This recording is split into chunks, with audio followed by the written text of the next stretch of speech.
Muy buenas tardes, amigos y amigas de las redes sociales. Bienvenidos sean ustedes a otra edición de su programa Econométrica. Bienvenidos sean no solamente los cibernautas de la República Dominicana, también los del mundo. En el día de hoy le tenemos un contenido bastante interesante, una mezcla de política, economía, visión de la realidad dominicana y hacia futuro, qué hay que hacer. Para ello contamos con la presencia de Luis Miguel de Camps. ¿Cómo estás, Luis Miguel? Muchísimas gracias, Clara. Muy bien. Mejor ahora que estoy aquí en este programa y muchísimas gracias por invitarme al mismo. Bienvenido seas. Luis Miguel es hijo de un ícono de la política dominicana y necesariamente un referente en cuanto a democracia se refiere.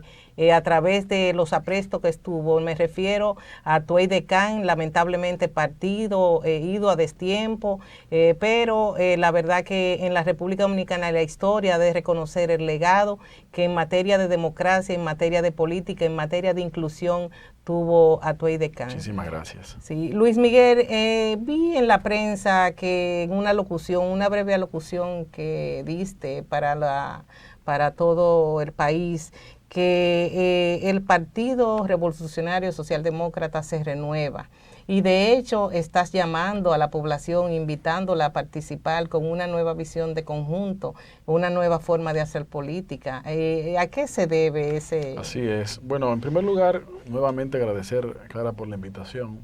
Un placer estar en estos medios y a ustedes que nos pueden ver. Esa intervención a la que te refieres, la locución que hizo el PRSD, nuestro partido, el Partido Revolucionario Socialdemócrata, también conocido como el Partido del Toro, sí, comúnmente, pues como su secretario general me encargué de hacer de vocero de nuestra organización. Y bien señalabas que planteábamos en esa intervención lo que repito ahora aquí, de que este país, nuestro querido país, ha pasado una gran cantidad de crisis. De hecho, desde que yo tengo uso de razón y memoria, en nuestro país se encuentra en una crisis. Que si crisis energética, que si crisis alimentaria, que si crisis de agua, que si crisis electoral y postelectoral, etcétera, etcétera, etcétera. Aunque parezca contrasentido porque por definición las crisis son periodos de tiempo no muy largos, supuestamente. Pero la verdad es que nuestro país nunca ha salido de una crisis. Ahora bien, la crisis económica, social, política que existe hoy en la República Dominicana nos lleva a nosotros a analizarla. Y desde el PRSD entendemos, desde el Partido del Toro entendemos que esta crisis tiene un elemento adicional, diferenciador a lo que ha sido la cantidad de crisis históricas que ha vivido nuestra sociedad. ¿Cuál es ese elemento diferenciador? Es de nuestra opinión que ese elemento diferenciador es el problema de la criminalidad y la falta de seguridad. Evidentemente la criminalidad existe en todas las sociedades, en mayor o menor grado, en nuestra sociedad también ha existido, pero el nivel de criminalidad que existe hoy en la República Dominicana es algo que no ha tenido precedentes jamás. Y eso, ¿por qué es diferenciador y por qué puede significar un cambio o debería significar un cambio si decidimos trabajar en política como conjunto, como sociedad?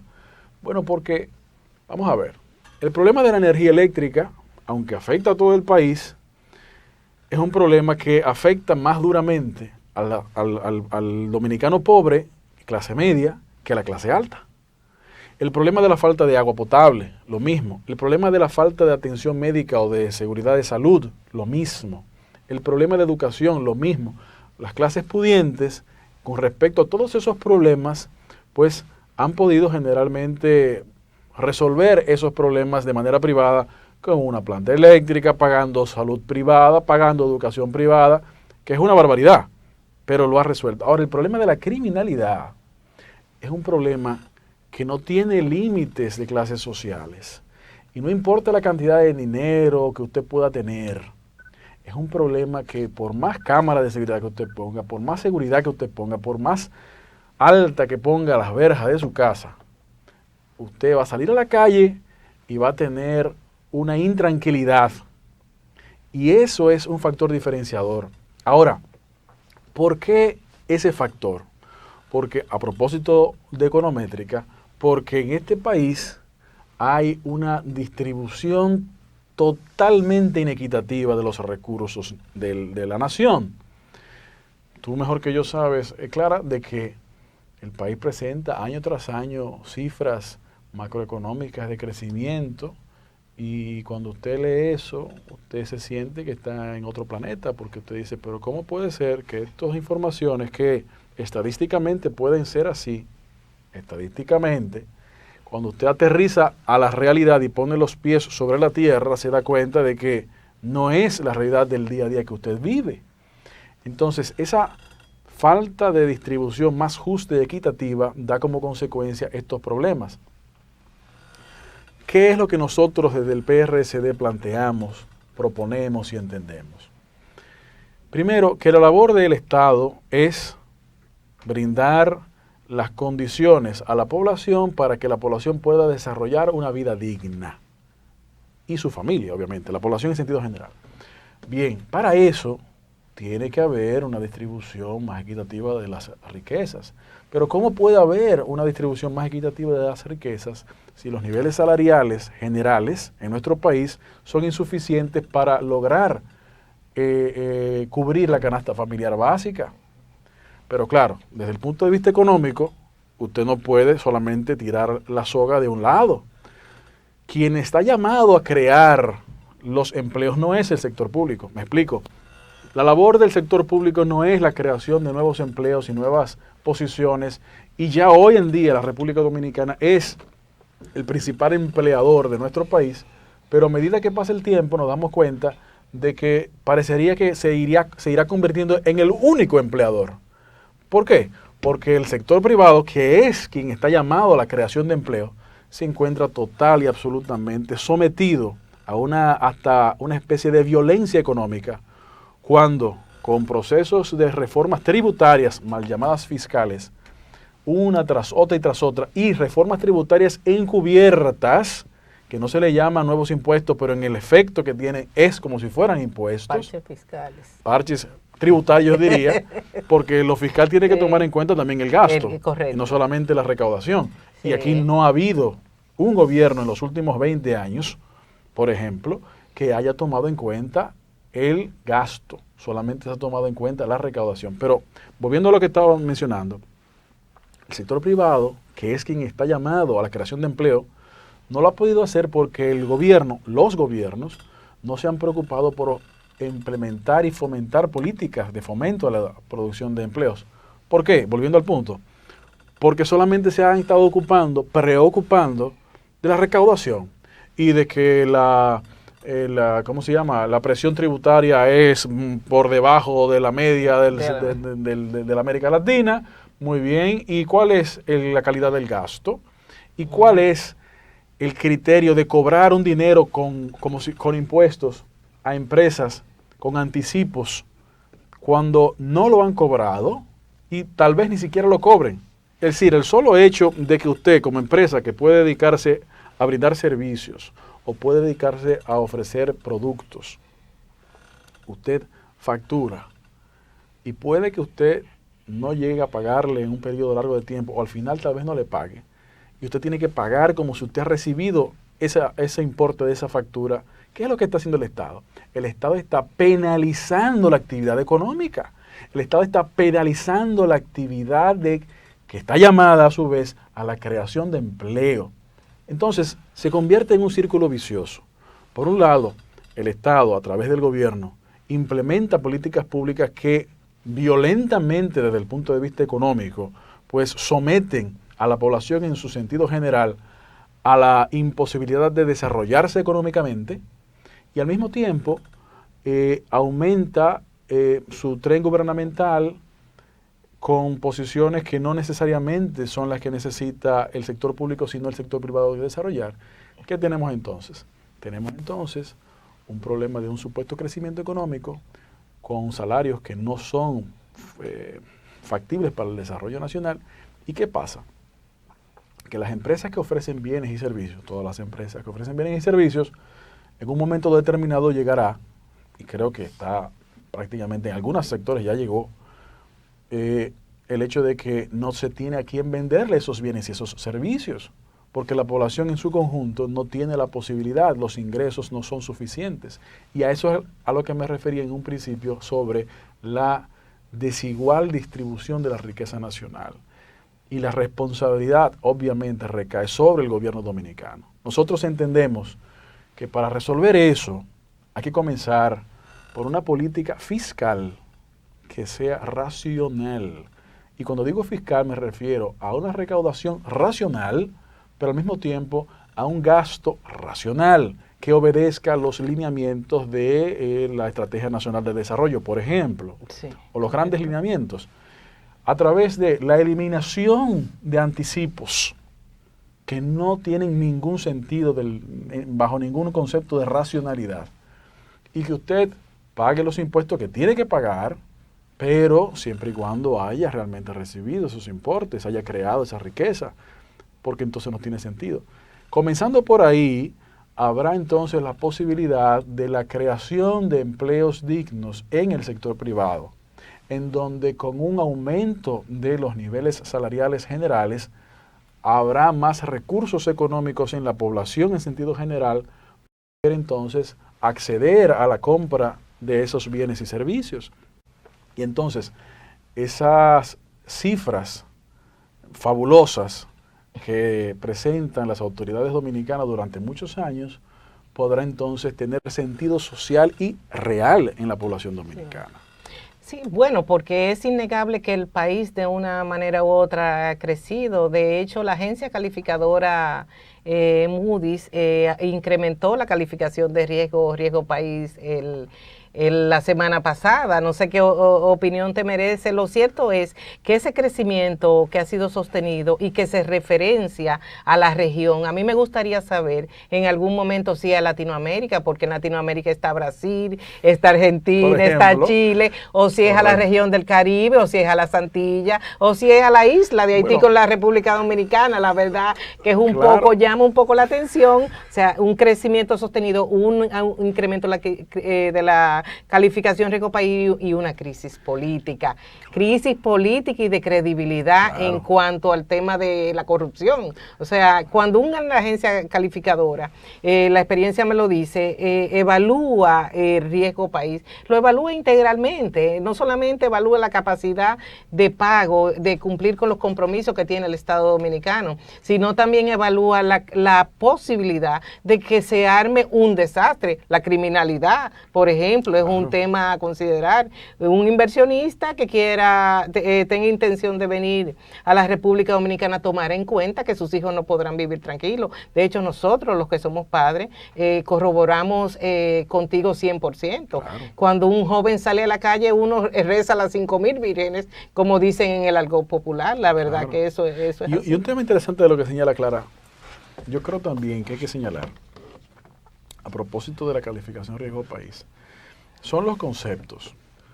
Y tú como economista conoces mejor que yo el hecho de que las estadísticas tienen sus patrones y tienen sus criterios y demás. Pero esos patrones y criterios sobre la estabilidad, el crecimiento y demás no es tomando en consideración una serie de factores que sí son reales. A propósito de, por ejemplo, este premio Nobel, cuyo nombre no recuerdo, que fue uno de los proponentes del índice de felicidad.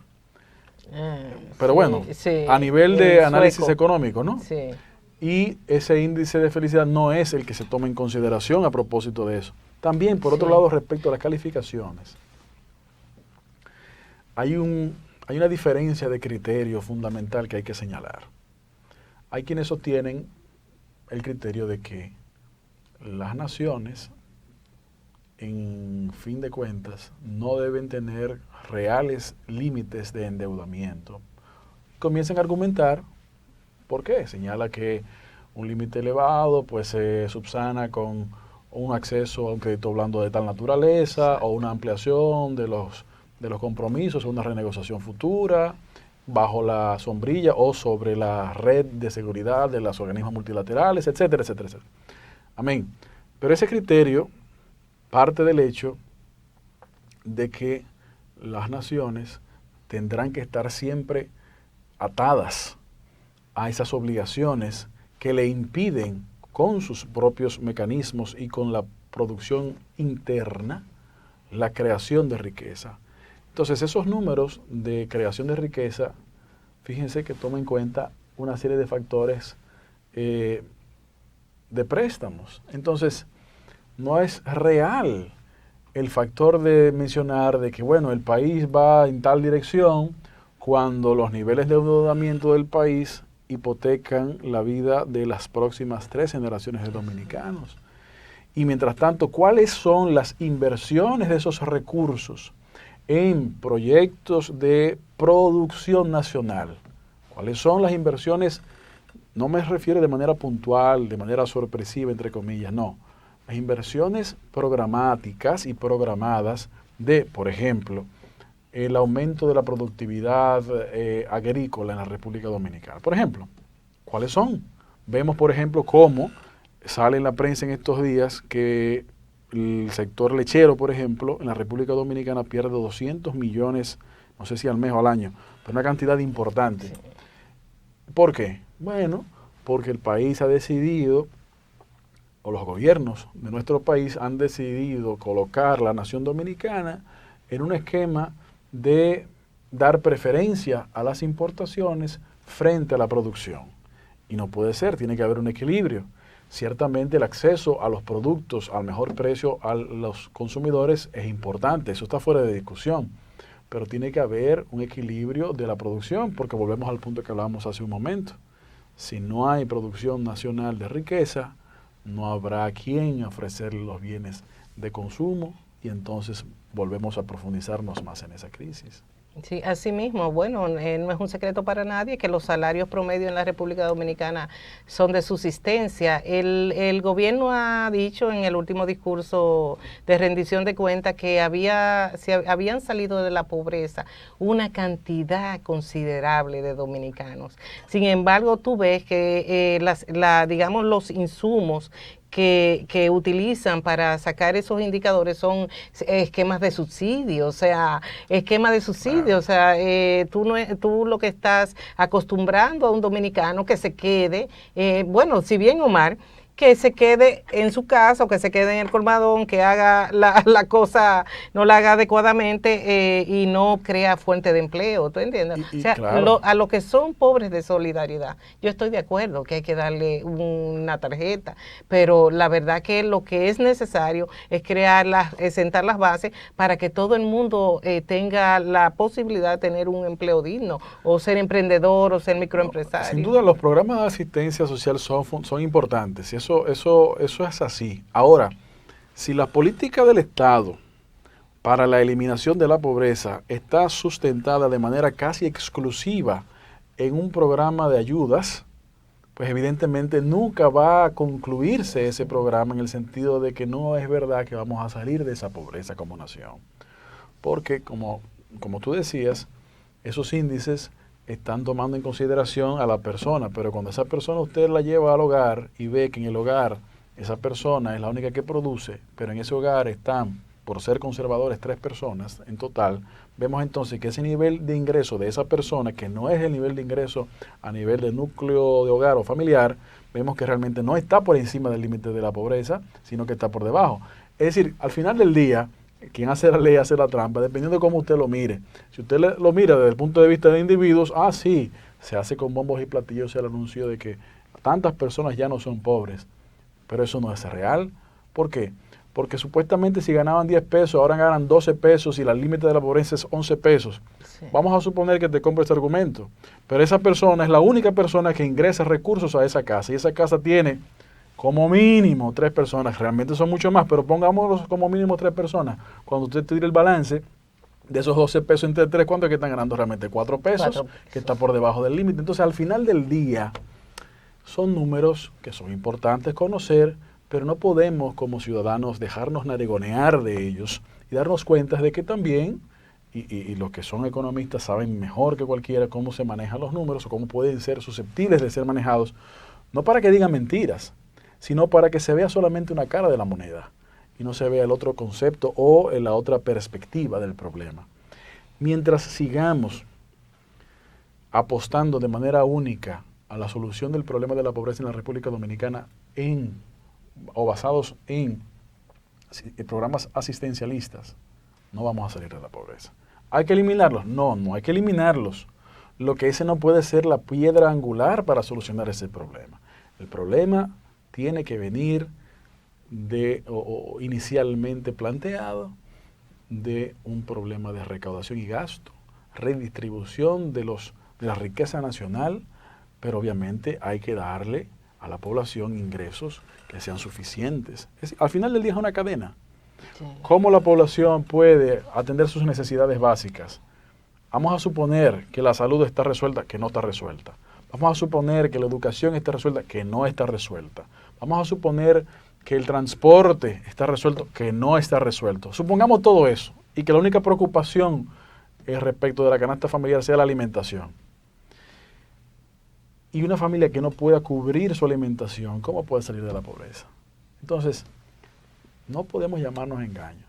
Y mientras más préstamos se tomen, dicho sea de paso, algunos para pagar préstamos. Sí, bueno, la mayoría, esto es un Ponzi, la verdad. Es un Ponzi. Es que es piramidal, ¿no? Un amigo de Econométrica, una pirámide de Ponzi es bueno, esto es un programa de corte educativo también. Claro. Nos siguen a través de todo el mundo. Un Ponzi es cuando tu prestatario, el que capta tu dinero, toma dinero mío y con el dinero mío paga los intereses de Luis Miguel. Eso es una pirámide, en el argot de los economistas, una pirámide de Ponzi. Así es. La verdad y que esos rollovers que hace el Estado Dominicano a veces dan miedo. Y como tú bien sabes y señalas, sí, pues esas pirámides están destinadas indefectiblemente al fracaso, porque llega un momento en el cual ya usted no puede recoger más dinero ajeno y simplemente usted va a tener que faltar a los pagos.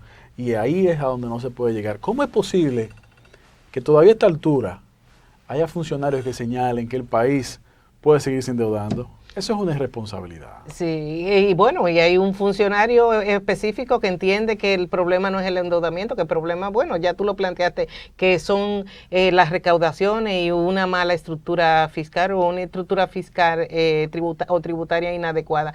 Pero Luis Miguel, no puedo tenerte aquí sin hablar del tema político. Claro. En la República Dominicana o a nivel de Latinoamérica se ha dado una circunstancia, una situación que es de todo conocida, que yo he dicho en más de una ocasión aquí en Econométrica que será tema de estudio para las futuras generaciones, precisamente por lo bien organizada que estaba la estructura mafiosa de la multinacional Odebrecht.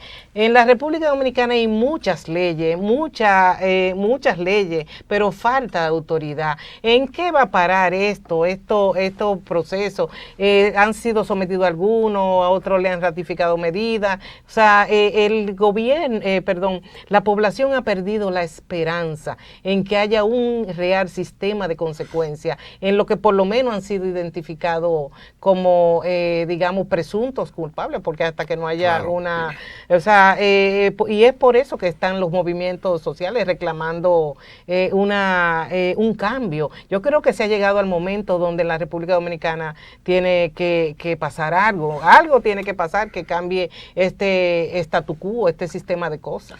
Mira, Clara, efectivamente la República Dominicana, en nuestra opinión, se encuentra en un momento que puede ser definitorio. Digo puede ser porque dependerá de lo que el país, sus pobladores, nosotros como ciudadanos, podamos lograr hacer. Yo creo que el mayor beneficio para la población respecto de lo que ha sido el caso Odebrecht ha sido el hecho de que él mismo, al ser creado fuera de las fronteras dominicanas y al haberse hecho público por decisión más que de Brasil, del propio Estados Unidos, obliga a la República Dominicana y a otros países de Latinoamérica a ir conociendo algunos detalles, obviamente algunos detalles. Digo que esto ha sido lo más importante porque en la República Dominicana no podemos taparnos los ojos. La corrupción pública administrativa no comenzó con Odebrecht y no se limita única y exclusivamente a Odebrecht.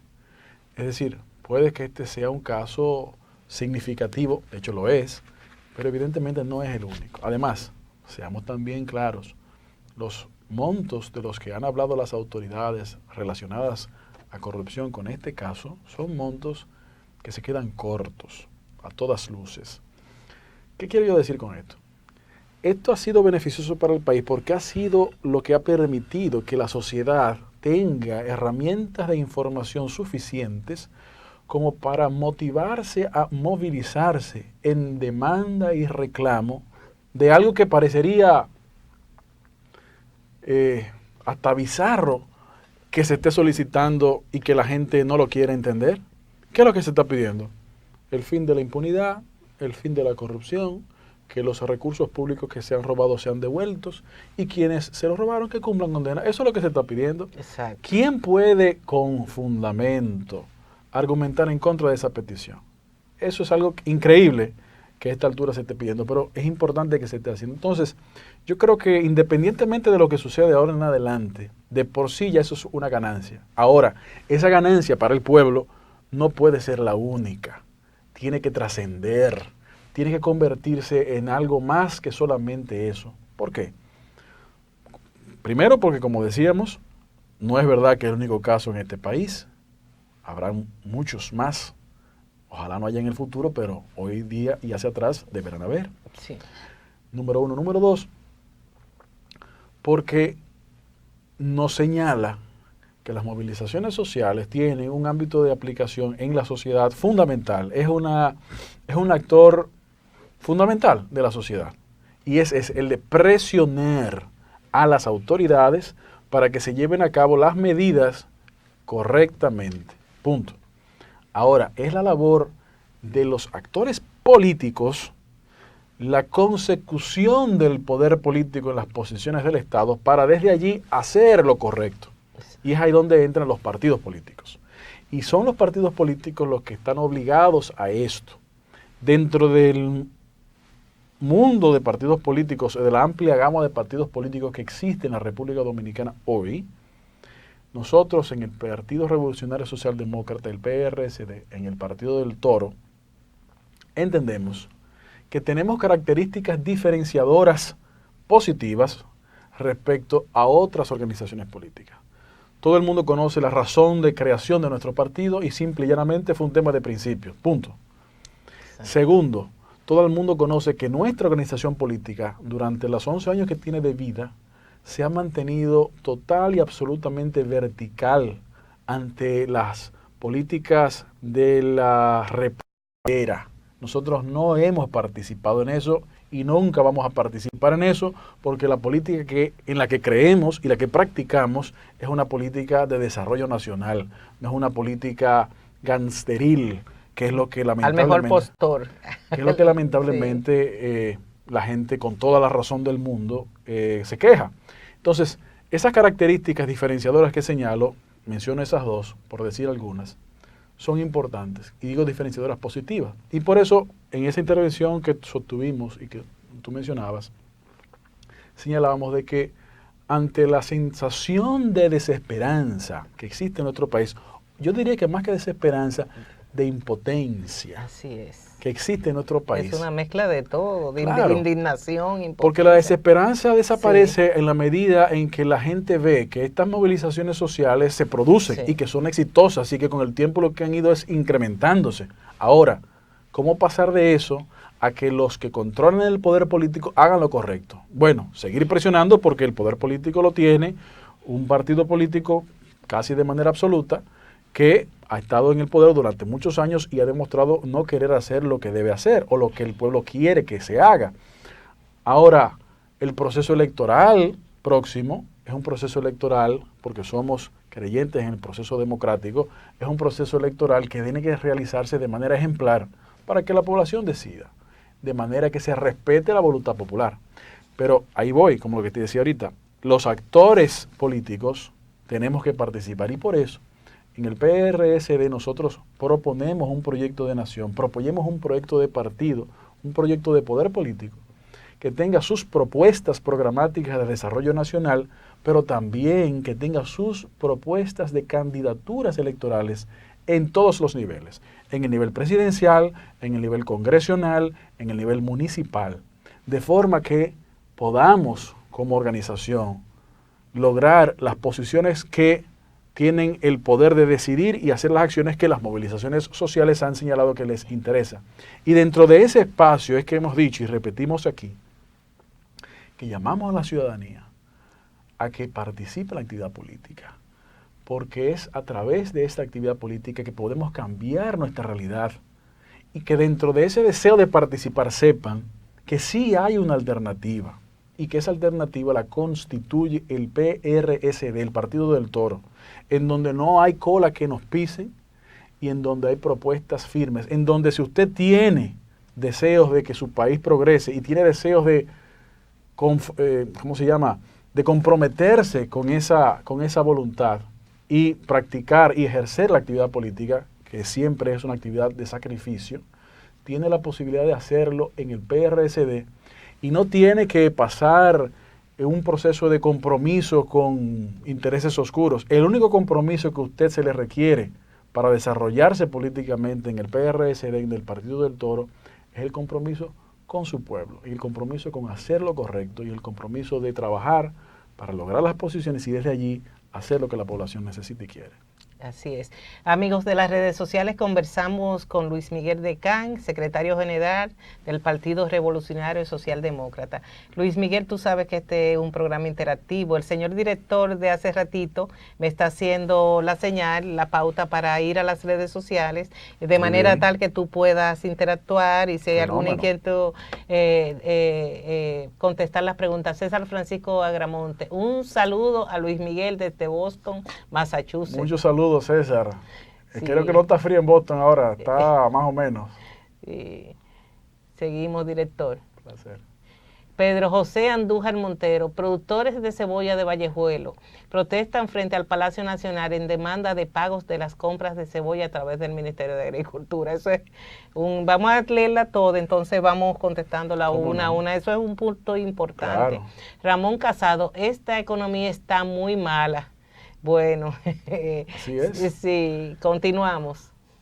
Miguel Pérez, saludos desde Florida para Luis Miguel. Es un tocayo, Miguel Pérez. Miguel Pérez, hay que participar, Miguel, donde quiera que esté, dominicanos en el mundo. Luis Alberto Valenzuela Villal, hola, buenas tardes. Hola, Luis Alberto. Saludos, Luis, otro tocayo. Sí.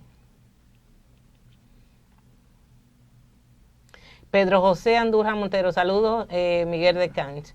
Ese fue el que habló de las cebollas. Sí, exactamente. Bueno, todos los claro. años hay un tema, bueno, conversaste un poquito sobre el sector agropecuario, claro. que no tiene un aliciente, la verdad que tú ves que se libera un encaje legal, perdona, y la verdad que va a un tema de consumo, parte importante. A mí me llama mucho la atención.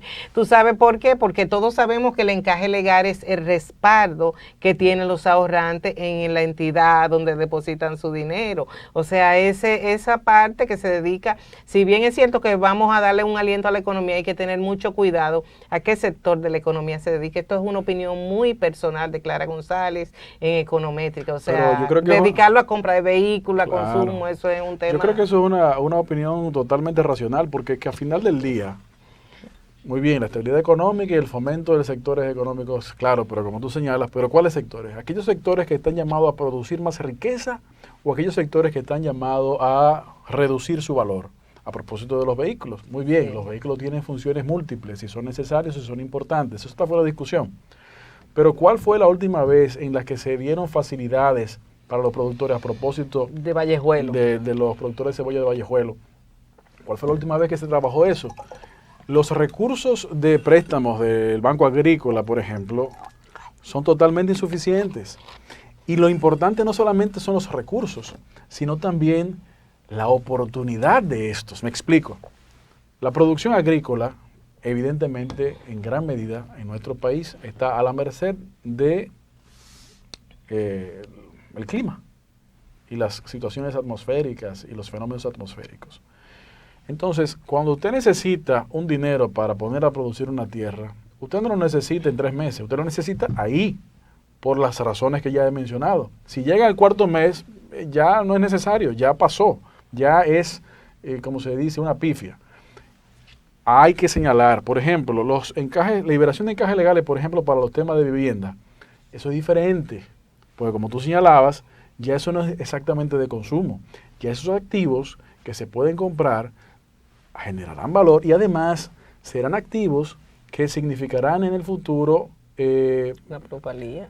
Sí, además de la plusvalía por el aumento de valor, me refiero a que podrían servir como garantías de futuros compromisos de los dominicanos. Es decir, tiene un valor intrínseco que no se reduce con el tiempo, sino que en el peor de los casos se mantiene o va a la par con la inflación, pero generalmente aumenta. Entonces, ese tipo de iniciativas no lo vemos. Lo único que vemos, a propósito otra vez de las menciones respecto de la producción agrícola, es unas visitas, sorpresas entre comillas, sobre todo entre comillas, que yo no estoy diciendo que sean malas. Está muy bien. Pero si usted es acucioso, búsquese esas visitas y verifique si lo que se anuncia en ellas que se va a hacer, se ha hecho. Ya han pasado ya 5 años, prácticamente, de las mismas. Y tiene que haber una cantidad grandísima de las mismas. Y averígüese si cuando se dijo que se está dejando 10 pesos, se está dejando 10 pesos, o lo que se está dejando la promesa de 10 pesos, y pasados 2 años no ha llegado ni siquiera a 5 de esos 10 pesos. Es decir, una cosa es la propaganda y otra cosa es la realidad. Pero vamos a suponer que fuera real, que no lo es, pero supongamos que lo fuera. Un país no se puede desarrollar con un esquema desorganizado de supuestas beneficios puntuales. Tiene que ser bajo un esquema de un criterio general de desarrollo de todos los sectores. Hemos hablado del sector agrícola, porque es un país que ha ido en declive la producción agrícola, pero en otras áreas que no son agrícolas, sectores de producción industriales, por ejemplo, ni se diga. Si usted no está sujeto a un esquema de exportación por tema de zona franca, donde ha tenido tal vez algunos respiros en los últimos años, pues para la producción nacional es difícil. Me refiero para la venta local. Es muy difícil. No ha habido posibilidad de desarrollar eso. Entonces, por donde quiera que es como que usted está jugando baloncesto y lo están guardiando 5 personas y usted quiere ir por ahí, se encuentra una barrera, por aquí otra barrera, por aquí otra barrera, y cuando se da cuenta las 5 personas son todo el gobierno. No hay forma de que usted avance. Ese criterio hay que modificarlo, y para eso es que nosotros decimos que la política es la única vía. Yo mencionaba en conversaciones fuera de cámara, te decía Clara, de que independientemente de que en lo particular yo nací, me he criado de una manera u otra en la actividad política, es una actividad a la que he decidido dedicarme por decisión propia, no por imposición de nadie. Y un ejemplo de eso, o una señal de que eso es así, yo siempre lo menciono, es el hecho de que en mi casa somos 10 hermanos, y de los 10 hasta ahora, porque algunos tienen 18 años, son jóvenes, el único que se ha dedicado a eso he sido yo. Es decir, no ha habido un empuje o una imposición, ha sido una decisión. ¿Y por qué esa decisión, Clara? Porque es muy fácil para cualquiera de nosotros decir, esos son políticos, no me hable de eso, los políticos son todos lo mismo, etcétera, etcétera, etcétera. Cosas que hemos escuchado siempre. Sí, y lamentablemente hay una gran cantidad de casos que le dan razón a las personas que se expresan así, lamentablemente. Pero esa no es la totalidad de los casos. Generalizar siempre es peligroso, porque por lo que a mí me respecta, yo activo políticamente. ¿Por qué? Porque si decidimos no participar en la actividad política, esas posiciones que a través de la actividad política se logran en el Estado son las que después deciden sobre nuestra vida, nuestro futuro y nuestro presente y la de nuestros hijos. Entonces, si dejamos vacíos, o mejor dicho, si no ocupamos esos espacios no se quedan vacíos. Esos espacios alguien los ocupará. De manera que cuando decidimos no participar o simplemente no prestar atención, porque evidentemente no todo el mundo dice ser indiferente es la desidia, sí, estamos por inacción clavándonos a nosotros mismos un cuchillo. ¿Por qué? Por lo que acabo de mencionar. Porque esa responsabilidad de participación, yo decía, no es una simple opción, yo la veo como una obligación cívica. Claro, cada quien participa en el nivel que su tiempo y las ocupaciones le pueda permitir, pero hay que hacerlo. Y es dentro de ese concepto y dentro de ese criterio que nuestra organización, el Partido del Toro, ha conducido su trayectoria política y plantea a la población que se integre. Nosotros hemos planteado una política de puertas abiertas, y yo le agrego puertas abiertas con ojo pelado, porque evidentemente se necesitan voluntades para lograr las victorias, pero las posiciones de decisión y de dirección tienen que ser de personas con credibilidad moral. Y esa credibilidad moral, como factor diferenciador, por ejemplo, que mencionaba de otras organizaciones, el PRSD la tiene. Sí. Bueno, de hecho, y viene muy bien al momento, en el país hay una expectativa de que las entidades y las decisiones del gobierno sean lo suficientemente transparentes que dejen satisfecha a la población, y hay una crisis de credibilidad muy fuerte. No se cree en la decisión del gobierno, y cuando más desde el gobierno hay acciones que ponen en entredicho esa credibilidad.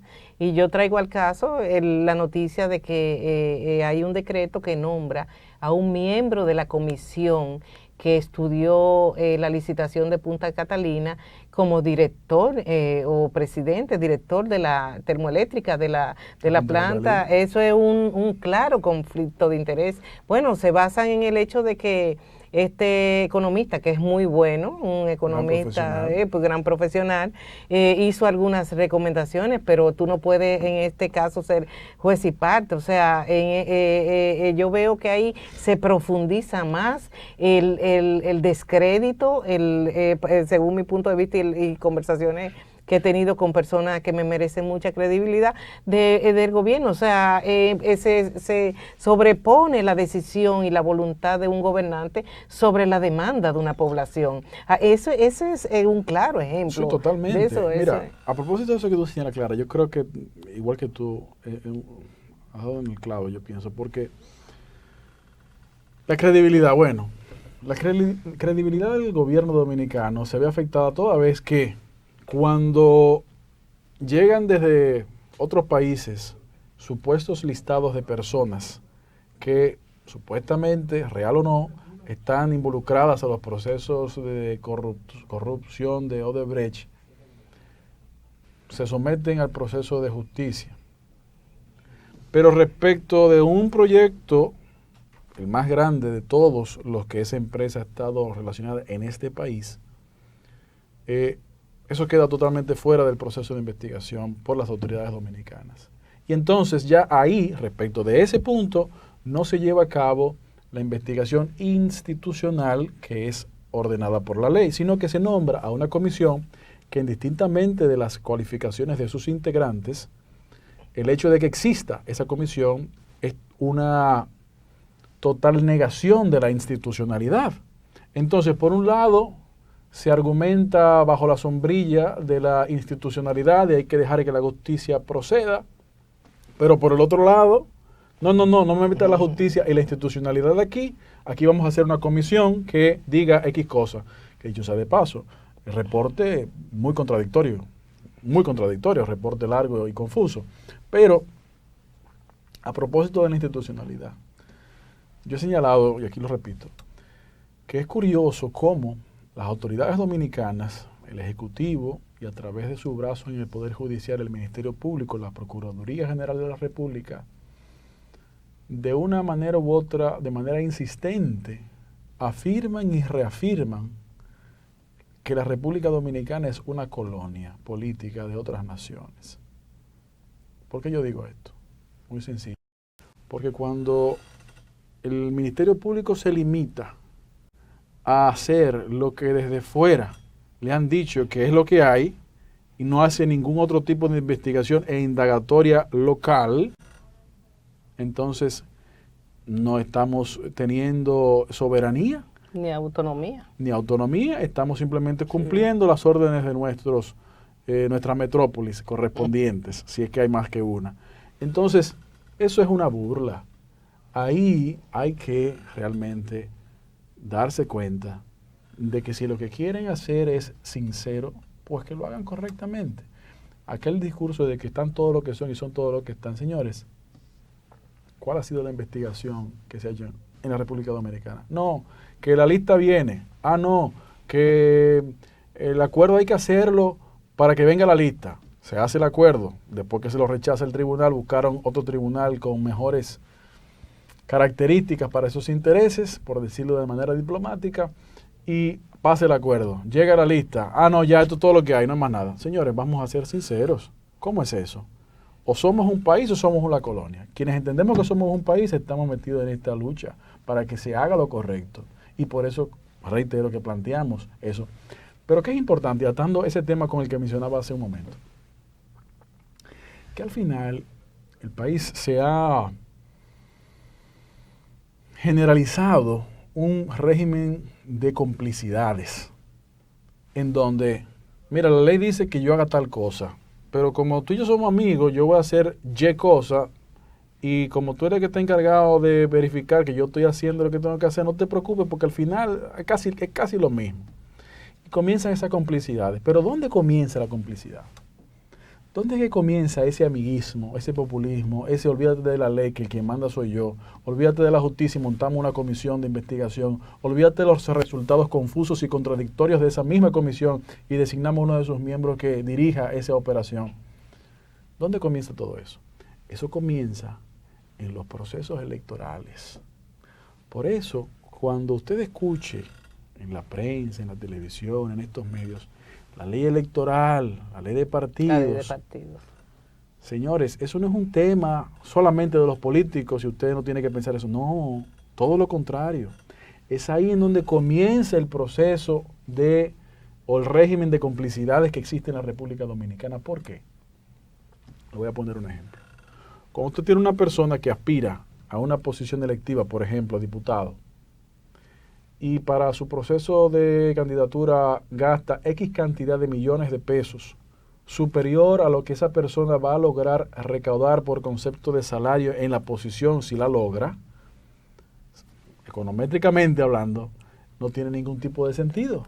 Estamos hablando de que hay otros intereses para estar ahí. Si no, no hubiese ese dispendio que pasó de ser democracia a ser papeletocracia. Entonces, ahí es que es donde comienza, cuando duramos años y años con los barrilitos y cofrecitos, donde duramos años y años con las ONGs, y cuál ha sido la responsabilidad de los gobernantes y de los legisladores y de los alcaldes. Me refiero a la responsabilidad. No ha habido responsabilidad. ¿Por qué? Bueno, porque usted le lava la mano al otro y el otro se la lava a usted y comienza la complicidad. Por eso es que el proceso de reforma democrática en este país es la piedra angular para acabar con la falta de consecuencias y comenzar con el proceso de institucionalización democrática. Mientras no exista una ley electoral que vaya acorde con la realidad dominicana, además de la de partidos, vamos a estar siempre atados a la voluntad del poder económico que desde el poder político se controla. Entonces, por eso hacemos un llamado en este espacio a que cuando usted escuche la ley electoral, la ley de partidos, la ley electoral, la ley de partidos, no lo suelte, como decimos coloquialmente, no le cambie el canal. Escuche, porque eso, aunque usted crea que usted no participa de la política sí se mete con usted. Y si eso no se varía de manera correcta, planteando un espacio de competencia equitativo entre todas las propuestas políticas, pero también la obligación de transparencia de todos los actores del sistema político, mientras eso no se logre, vamos a estar luchando contra este régimen de complicidades y con esta doble moral de que por un lado presento institucionalidad y por este otro lado presento una comisión ad hoc que no tiene ningún soporte jurídico legalmente hablando. Entonces, por eso, y aunque parezca repetitivo, no importa, hay que insistimos, participemos de la actividad política, porque es a través de esta que vamos a resolver los problemas de la nación. Sí.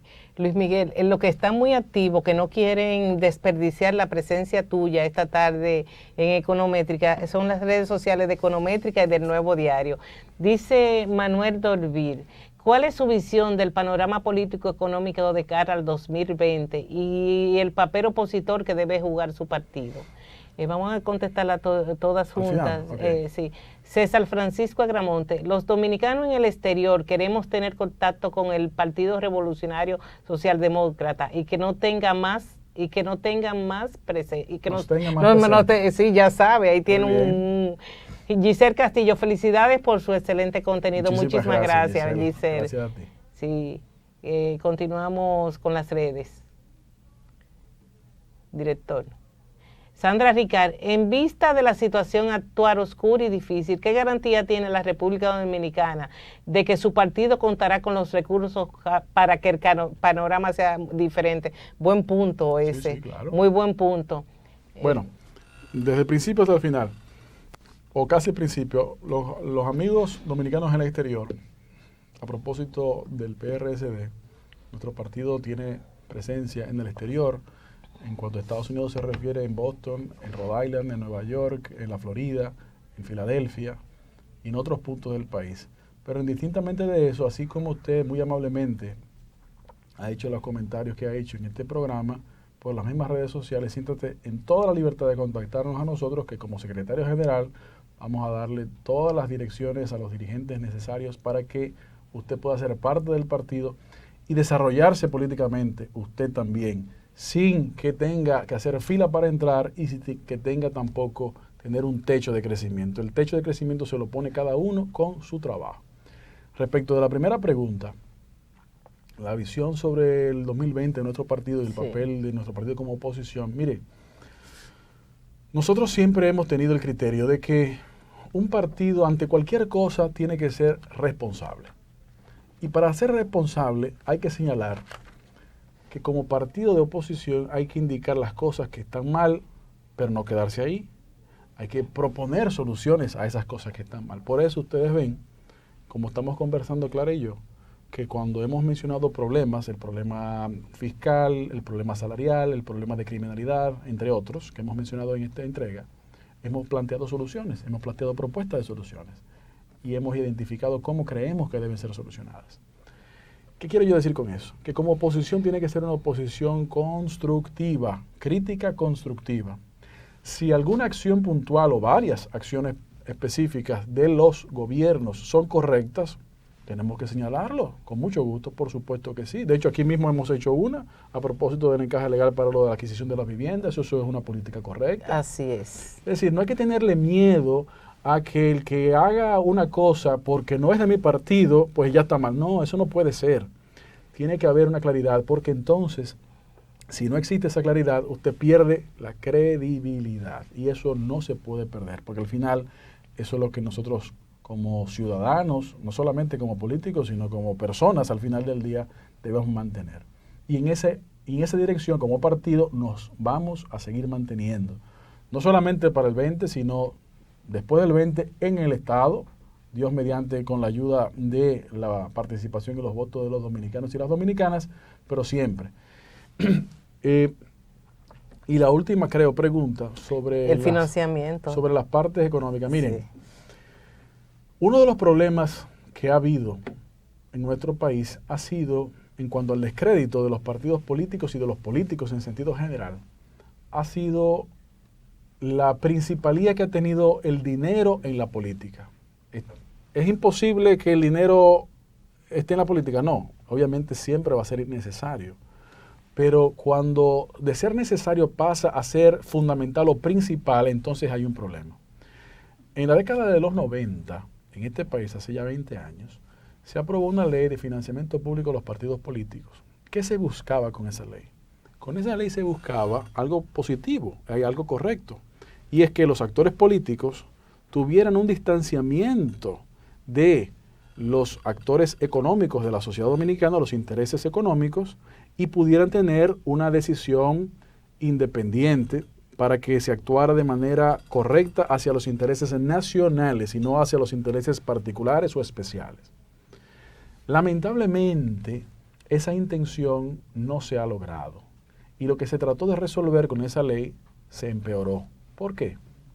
Porque como decía hace un momento, El Congreso Nacional de hace 20 años, usted lo evalúa todos sus miembros y evalúa todos los miembros del Congreso Nacional de hoy, y usted va a darse cuenta de que la calidad de contenido, de conocimiento, de propuestas que había hace 20 años en esos miembros no la hay hoy día. Hay sus excepciones en casos y casos, obviamente, pero en sentido general no la hay. ¿Por qué?